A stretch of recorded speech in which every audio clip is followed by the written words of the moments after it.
So ஒரு திரைப்படம் தியேட்டர்ல ரிலீஸ் ஆன வருஷம் அந்த மாசம் கணக்கே கிடையாது.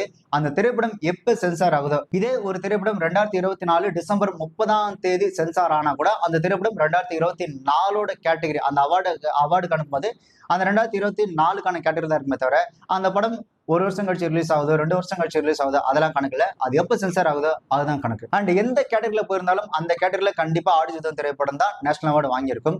பட் அவங்க குடுக்கல அப்படின்றதுக்கான மிக முக்கிய காரணம் அவங்களோட அந்த அரசியல் தான்.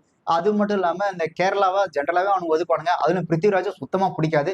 இதெல்லாம் சேர்ந்து தான் இந்த ஆடுஜிதன் திரைப்படத்துக்கு இவனுங்க வாண்டடா அவார்டு குடுக்காம இது பண்ணுது. அவனுங்க அவார்டு குடுக்கலன்றது கூட எனக்கு பிரச்சனையாவே இல்ல. ஆனா அந்த ஆள் சொன்னான் பாத்தீங்களா, அந்த படம் எதார்த்தமா இல்ல, பிருத்திவிராஜர் நடிப்புல இயல்புத்தன்மை இல்லன்னு சொன்னது இருக்குல்ல, என்னால அததான் தாங்கிக்க முடியும். அதே மாரி பெஸ்ட் சவுண்ட் டிசைன் பாத்தீங்கன்னா அனிமல் திரைப்படத்துக்கும், பெஸ்ட் மியூசிக் டைரக்டர் பாத்தீங்கன்னா ஜிவி பிரகாஷ் அவர்களும் குடுத்திருக்காங்க.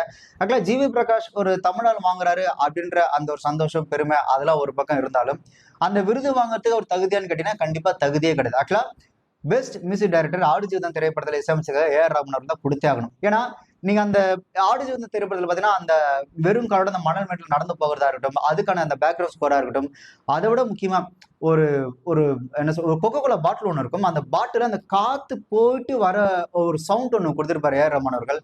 அதெல்லாம் பயங்கரமா இருக்கும். அப்பேற்பட்ட இசையை கொடுத்த ஏ.ஆர். ரகுமான் அவர்கள் கொடுக்காம, வாத்து திரைப்படத்துல இசையமைச்சதுக்காக ஜிவி பிரகாஷ் இந்த அவார்டு கொடுத்தது அப்படின்றது, அதெல்லாம் ரொம்ப கேவலமான ஒரு பாலிடிக்ஸ். நான் ஏற்கனவே சொன்ன மாரி இந்த பெஸ்ட் காஸ்டியூம் பார்த்தீங்கன்னா, சாம் பகதூர் அப்படின்ற திரைப்படத்த குடுத்தாங்க. அதுவும் ஒரு கேவலம். எனக்கு தெரிஞ்சு பெஸ்ட் காஸ்டியூம்னா அதுவும் ஆடுஜிவன் தான். அதே மாரி பெஸ்ட் மேக்கப் அதுவும் சாம் பகதூர் தான். நீங்க அதுல போய் பார்த்தீங்கன்னா, பஜன்லால் சேட்டு மாரி அந்த ஆள் சுத்திட்டு இருப்பான் அந்த படத்தோட ஹீரோ.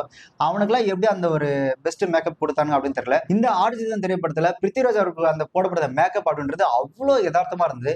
அதுக்கெல்லாம் குடுக்காம இந்த சாம் பகதூர்ன்ற இந்த டுபாகூர் கேவலமான படத்துக்கு எந்த அடிப்படையில குடுத்தாங்கன்னே தெரியல.